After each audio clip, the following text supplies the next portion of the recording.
اعوذ باللہ من الشیطان الرجیم بسم اللہ الرحمن الرحیم اللہم صل علی محمد و آل محمد وعجل فرجہم۔ محترم ناظرین کرام، السلام علیکم ورحمۃ اللہ وبرکاتہ۔ دعا اور امید ہے کہ آپ سب خیر و عافیت سے ہوں گے۔ ماہ مبارک رمضان کے 13ویں روزہ کا ثواب۔ قال النبی صلی اللہ علیہ وآلہ وسلم كتب اللہ عز وجل لکم 13 مثل عبادت اہل مکہ والمدینہ وَأَعْطَاكُمُ اللَّهُ بِكُلِّ حَجَرٍ مَرْمِيٍّ مِّن مَكَّةَ وَالْمَدِينَةِ شَفَاعَةً۔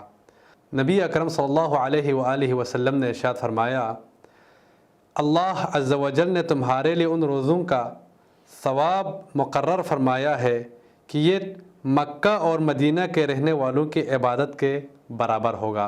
جو بھی ماہ مبارک رمضان کے 13ویں دن روزہ رکھے گا تو اس روزے کا جو ثواب ہے وہ اہل مکہ اور مدینے کے رہنے والوں کی عبادت کے برابر ہوگا۔ اور اللہ تبارک و تعالی تمہیں مکہ اور مدینہ میں ہر پھینکے گئے پتھر کے بدلے میں شفاعت عطا کرے گا۔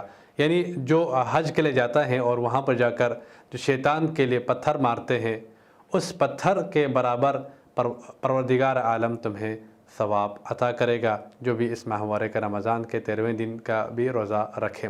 سبحان اللہ میں قربان پیغمبر اکرم صلی اللہ علیہ وآلہ وسلم کی اس نورانی حدیث پر۔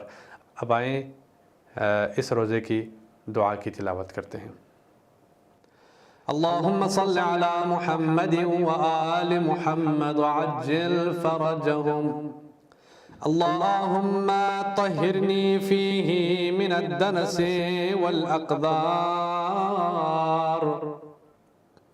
وصبرنی فیہ علی کائنات الاقدار